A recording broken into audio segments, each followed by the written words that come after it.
Et yo les dindas, c'est Benka, j'espère que... J'ai oublié un truc. Attendez. Voilà. Là, c'est mieux. Yo les dindas, c'est Benka, j'espère que vous allez bien. Aujourd'hui, j'ai prévu un petit tournage tranquille chez moi pour vous présenter mon stuff 2023 quand je pars en compétition. C'est un peu, vous vous rappelez de la mode des What in my bag? Bah là, c'est exactement pareil, mais en moins bien. Pour vous montrer ce que j'apporte moi en compétition. Voilà, tout mon matos. On passe tout de suite à mon What in my bag. C'est parti, let's go!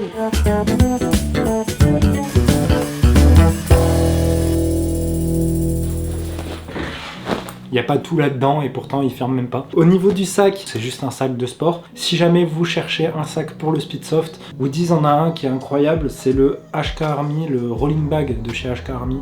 Je sais plus, je crois qu'il y a 75 litres si je dis pas de conneries. Vous avez des compartiments de partout, je vous l'avais présenté dans un de mes unboxings HK Army. Si jamais vous avez le budget et si jamais vous voulez un sac de grande contenance pour pouvoir tout mettre, c'est vrai que là tout passerait.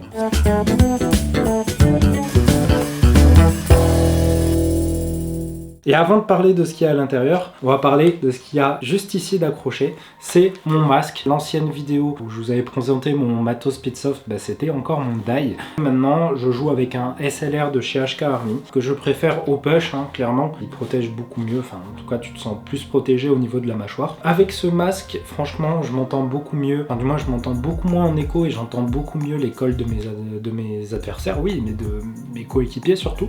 Et ça, c'est plutôt pas mal. J'ai essayé de remettre mon masque d'ail il y a pas longtemps et il est juste là-bas, et en fait je me suis rendu compte que la mousse, alors soit c'est parce que ça fait un moment que je l'ai, mais j'ai l'impression que cette mousse de chez HK est un peu plus dense et donc du coup tient mieux au niveau du visage, mais c'est potentiellement parce que ça fait un petit moment que j'ai mon die 5. Rien à dire sur le SLR, c'est une dinguerie et je préfère le SLR, je vous le recommande d'ailleurs par rapport au die. Je vais poser ce sac, je l'ai sur les genoux depuis tout à l'heure. Quand il y a beaucoup de lumière, préférée, voilà, soit des lens anodisées ou fumées. Alors ce qui est bien, c'est celles qui sont fumées juste au-dessus, donc ça permet de voir bien en dessous, donc d'être avec une lens clear en dessous, et au-dessus c'est fumé pour éviter que la lumière vous aveugle. Par contre, quand on joue en intérieur, même s'il y a des lumières et tout ça, je vous conseille la lens clear parce que en général il n'y a pas assez de lumière pour pouvoir mettre une lens fumée ou une semi-fumée. Ça après c'est à vous de voir avec l'habitude et tout ça. En tout cas, lens clear en général c'est ce que j'utilise pour les compétitions. Donc il est souvent sur mon masque. Important en compétition, on l'a toujours sur soi.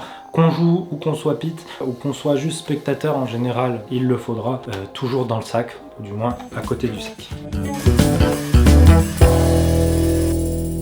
Ensuite, important, oui, on est dans une équipe, donc qu'est-ce qu'on a besoin? Un maillot d'équipe. Vers la fin de l'année dernière, j'ai eu mon nom derrière mon maillot. Voilà, ça avait mis un peu de temps à arriver, vous m'avez vu avec du Ceragon, vous m'avez vu avec, je crois même du chinois, je sais plus. En tout cas, avec d'autres personnes derrière mon dos. Ils sont incroyables, Indispensables dans le sac de la compétition, et c'est logique, parce qu'on en a besoin pour jouer. Voilà, pour ceux qui n'auraient pas vu mes anciennes vidéos et qui se demandent comment on peut faire des jerseys, voilà, personnalisés pour les équipes, vous avez Anthrax, vous avez HK Army, c'est les deux que je recommande, mais vous pouvez trouver aussi d'autres fournisseurs. Mais vraiment, Anthrax, nous, pour le haut, c'est ce qu'on utilise, et on va être plutôt sur du HK Army, je vous le montrerai tout de suite pour nos pantalons. Le seul petit défaut, et vous allez le voir tout de suite sur mon pantalon, c'est qu'il ne faut pas faire de slide sur du lino, et ça je l'ai compris mais trop tard. Et en plus c'est même pas au speed que j'ai fait ça, c'est au bowling.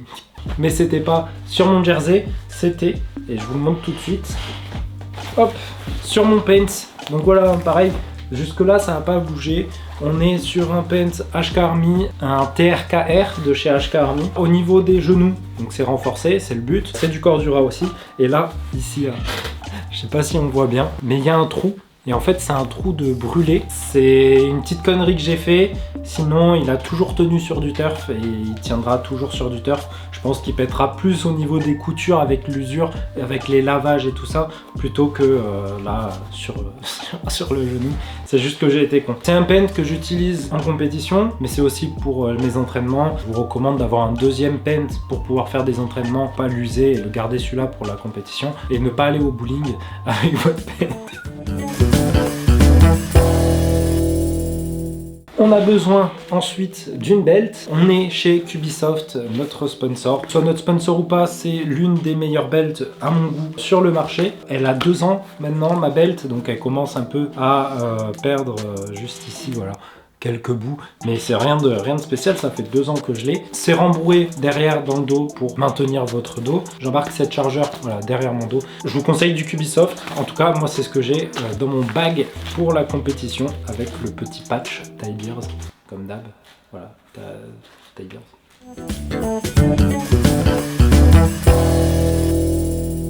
Je prends dans mon sac un head wrap, donc j'ai soit le head wrap, soit le headband. En général, j'ai les deux dans mon sac. Le head wrap parce que j'ai les cheveux longs, la raison aussi pour laquelle je mets une casquette en ce moment. Et donc, m'éviter d'avoir un volume en plus qui dépasse des modules. Ça, la maille, n'hésitez pas à la rentrer. Une bille touche votre head wrap. En général, je veux bien vous croire, vous n'allez pas le sentir.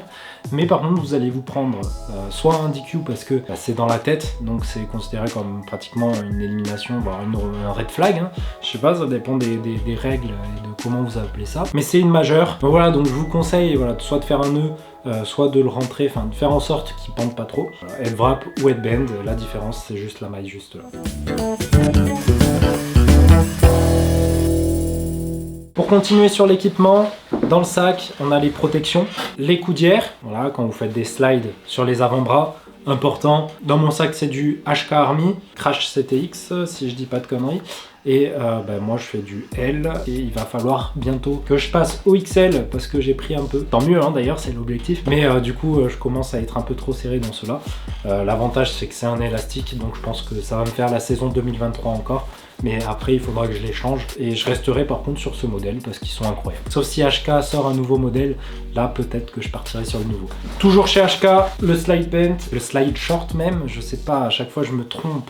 Trop relou, trop relou. Ça permet de vous protéger, voilà, au niveau des hanches. Ça vous permet de vous protéger au niveau des coudes. Maintenant avec YouTube, je suis obligé de biper les insultes. Donc les hanches, les coudes et un peu au niveau de l'arrière des fesses. Tout simplement parce que vous n'allez pas slider forcément tout droit, mais un peu plus sur votre hanche. C'est pas obligatoire, c'est pas le plus primordial. Par contre, je vous le recommande si vous avez un peu de budget à mettre. Voilà, le HK Army CTX, le slide bent, slide short. Je me trompe à chaque fois, je me trompe. Pour finir avec les protections, et vous l'aurez deviné, je suis chez... Eh ben non. J'ai pas du HK Army. J'ai pas du HK Army, mais quand ces genouillères, qui lâchent pas du tout depuis que je les ai, lâcheront, je repartirai sur du HK Army. Enfin, je partirai sur du HK Army. Mais en attendant, on est sur du Dye. C'est les mêmes que l'année dernière, ça a pas changé. J'ai jamais eu trop de soucis. Le seul problème que j'ai eu, c'est avec ma transpiration. J'ai dû trop transpirer en Espagne et ça m'avait fait des plaques rouges. Ça a même brûlé au final. Sûrement avec la matière ici qui adhère à votre peau, avec la transpiration. La genouillère peut bouger un peu et tout ça. Sinon, pas eu trop de soucis. Une seule attache, on pourrait en avoir 2, ce serait mieux. C'est ce qu'on a sur les HK Army. Voilà pourquoi, si elle me lâche d'ici la fin de saison, je repartirai sur du HK. Alors les gants, pareil, c'est pas du tout primordial. Je suis chez HK Army.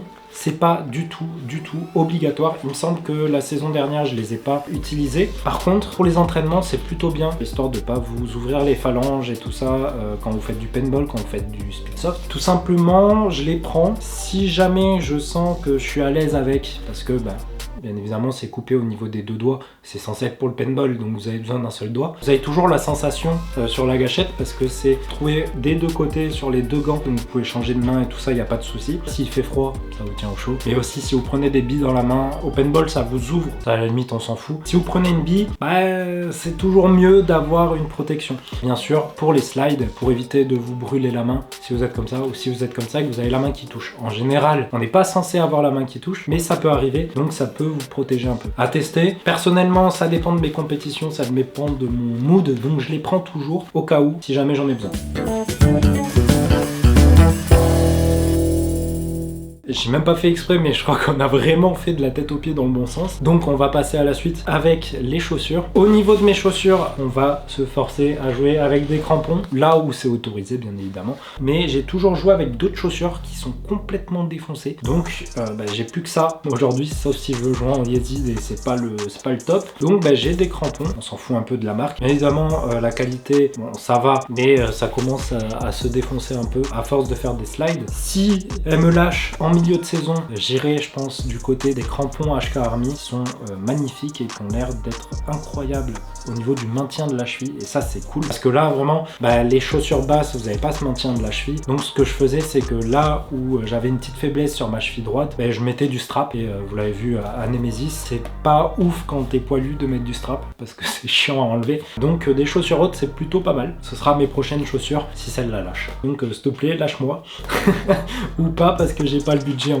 ce moment, mais voilà, donc je prévois simplement parce qu'il y a tellement de choses à acheter à chaque fois, il y a les voyages, il y a les Airbnb à acheter, il y a les billets à acheter, il y a les inscriptions à chaque fois à payer, bref c'est un gros budget, donc j'essaye de garder maintenant le stuff que j'ai le plus longtemps possible. C'est pas des nouvelles protections qui vont faire que je vais être meilleur, c'est pas un nouveau masque qui va faire que je vais être meilleur, c'est pas des nouvelles chaussures qui vont faire que je vais courir plus vite, sauf si on les prend en rouge, là par contre ça va encore plus vite.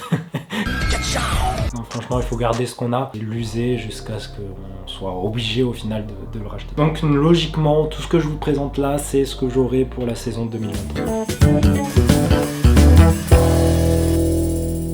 Parce que ça en réplique, on peut pas jouer. Pour ça, et ça c'est la grosse différence avec l'année dernière, vous le connaissez, je vous en ai fait la promo X fois, bien évidemment l'atome dedans, en général tout le temps maintenu après une compétition. Si vous voulez je pourrais même vous faire une vidéo sur la maintenance entière de mon atome. L'atome c'est ma réplique principale, c'est une réplique qui est incroyable, j'ai aucun problème avec. J'ai beaucoup moins de soucis avec en termes de précision, en termes de tir qui serait défectueux qu'avec mon ancien custom. Il n'y a pas des pièces d'upgrade que vous aurez pu mettre qui est pas compatible avec une autre pièce d'upgrade. Bref, c'est la simplicité et c'est la légèreté. De toute façon, Protec fait des choses qui sont incroyables et plein de choses seront à venir, et dans tous les cas, comme vous le savez, quand il y a un nouveau produit Protec qui sort, en général, Tonton Benka est là pour vous le présenter. Bien évidemment, avec cet atome, on a besoin d'un traceur. Il est toujours au bout de mon canon, tout simplement parce qu'on joue dans des endroits où on a besoin, en compétition, de la bille traçante. C'est plus simple pour voir la trajectoire de la bille. C'est plus simple aussi pour les arbitres, si jamais une bille vous touche, on le voit plus facilement. Là-dedans, si j'ai pas fait tomber, j'avais l'impression de faire tomber un truc, mais je pense pas. Et là-dedans, on a tout pour, si jamais ça tombe en panne pendant une compétition, ça je crois que c'est le plus important. Les joints au pup, j'en ai 4 apparemment. Donc voilà, j'en ai 4, j'ai des macarons et des super macarons. Je saurais plus exactement vous dire celui qu'il faut mettre dans un atome, mais c'est l'un ou l'autre. En général, j'ai les deux. On a un kit de joints pour Polar Star, c'est important. Et pour faire la maintenance, si jamais vraiment il y a besoin, en général, je le fais pas sur le terrain, sauf si vraiment on n'a pas d'atome de secours. La graisse que j'utilise, la Tech Gun Save, c'est de la graisse pour HPA et elle fait vraiment son taf. Donc voilà, toujours dans la petite case. Ensuite, une bouteille HPA, vous pouvez prendre ce que vous voulez. Moi, j'ai une 0,5. J'aime bien en fait les petites bouteilles. Du coup, votre réplique est moins longue. Si j'ai une meilleure tenue et j'ai un petit truc, tu vois, dans les mains, c'est mieux. Avec ça, un preset ninja, bref, j'ai ma bouteille. Petit point important, voilà, mettre du grip au niveau de votre bouteille. Ça va permettre qu'elle glisse pas quand vous êtes en compétition ou quand vous jouez, tout simplement, qu'elle glisse pas au niveau de votre épaule. Mais voilà, important, ne pas l'oublier parce que sinon vous pouvez pas jouer. Donc toujours dans mon sac pour ma compétition. Voilà, aussi dans mon sac, on retrouve des bouchons de canon, tout simplement parce que c'est obligatoire sur un terrain lorsque vous arrivez en zone save. Donc il faut prendre l'habitude de mettre ces bouchons de canon. C'est le genre de truc que tu oublies de prendre parce que c'est pas constamment dans ton sac, c'est hyper important. En zone save, ça évite de se retrouver avec une bille qui part en zone save alors qu'on a juste posé sa réplique ou juste on a oublié de mettre la sécurité. Les bouchons de canon, obligatoires et à avoir constamment dans son sac, que ce soit pour de la compétition d'ailleurs ou juste en entraînement. Ah, j'allais oublier. Ça, c'est une petite housse avec un nettoyeur de canon qui fonctionne à merveille. Ça vous permet d'avoir un canon lisse et incroyable. Ça se présente comme ça, voilà. Ça peut être utilisé pour n'importe quelle réplique. Vous pouvez choisir la longueur.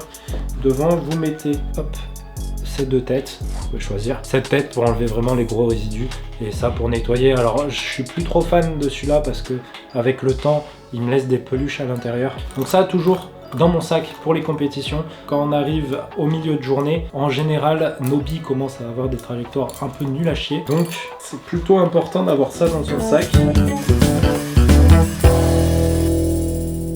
Ça c'est tout ce que j'avais dans mon sac. Maintenant je vous avais prévu quelques autres petits trucs qui peuvent vous intéresser. En commençant par mon chargeur de batterie. C'est un chargeur de batterie que je prends avec moi en compétition. Qui permet de charger des batteries LiPo. Ça permet aussi de faire de la balance parce que dans vos batteries LiPo vous avez en général 2 ou 3 cellules. Et donc pour que toutes vos cellules soient chargées pareil. C'est un bon chargeur. Alors la marque de toute façon s'affiche à votre écran. En général votre batterie va pas exploser avec ce genre de chargeur. Au contraire il sait s'arrêter au niveau de sa charge et tout ça. C'est important pour garder ces batteries en vie. Une batterie ça va coûter allez, 6 €, mais si elle vous dure un mois et que vous achetez tous les mois une nouvelle batterie parce que votre chargeur il est flingué, ça va vite vous coûter cher. Alors qu'un chargeur comme ça coûte quoi, allez, 50 € à tout péter. Bien évidemment si vous chargez jamais vos batteries, là vos batteries vont mourir quand elles vont arriver à 0%. Mais dans ce cas là c'est pas de la faute de votre chargeur, c'est de votre faute tout simplement. Pas du tout adapté que au Speedsoft, hein. C'est un pistolet de massage, ça me permet de récupérer assez facilement. Vous avez plusieurs embouts dedans. Alors j'ai pas de marque à vous proposer, celle-là est même plus disponible à la vente, mais je l'avais acheté sur Amazon. Et si vous avez le budget, partez sur un Tetragun, mais ça coûte 200 balles. Là vous en avez pour entre 35 et 50 €. Vous mettez la tête que vous voulez et vous augmentez la puissance. Voilà, allez chercher son muscle qui nous fait mal. En général ça va pas être le biceps, mais ça va plus être les cuisses. Ça permet de récupérer, surtout quand vos compétitions elles sont sur 2 jours, sur un week-end complet, voire sur 3 jours. Si vous n'avez pas récupéré entre 2 compétitions, ça peut aider. Vous pouvez même vous en servir directement avant un match. En général, il part avec moi en compétition. Je prends aussi mon iCapa parce que ça permet d'avoir une réplique de secours, tout simplement parce que je l'utilise pas trop. Ça a été plus pour vous faire des vidéos que je l'ai acheté et surtout plus pour de l'airsoft classique. Avec ça, bien évidemment, un adaptateur HPA. Il y a le nouvel adaptateur normalement qui est sorti de chez Protec. Vous aurez une review très prochainement. Donc on a l'adaptateur HPA au cas où celui de Chinois pète ou quelqu'un qui joue au PA dans l'équipe. Le régulateur en plus, c'est un régulateur balistique. Vous n'avez pas besoin de plus. Ça fait très bien le taf. Donc c'est plus une réplique de secours que je prends au cas où il y a une réplique de chez nous qui pète. C'est toujours plus facile de changer de réplique entre 2 matchs que de devoir le démonter, devoir changer la pièce qui fonctionne pas. Bref, vous avez compris. On change en général de réplique et non pas de pièces entre 2 parties. Moi j'ai plus qu'à tout ranger parce que j'ai mis le bordel, à me préparer pour cette compétition qui arrive dans une semaine. Le but, vous filmez tout ça, j'espère en tout cas que cette vidéo vous aura plu, que les prochaines vidéos vous plaira et que si jamais vous voulez aller voir d'autres vidéos, il y en a plein sur ma chaîne, n'hésitez pas à me suivre sur Instagram, à me suivre sur YouTube et même sur TikTok, je me suis lancé. Allez, let's go. Je vous dis à 2 semaines pour une nouvelle vidéo. C'était Benka. Ciao. Incroyable cette vidéo, incroyable.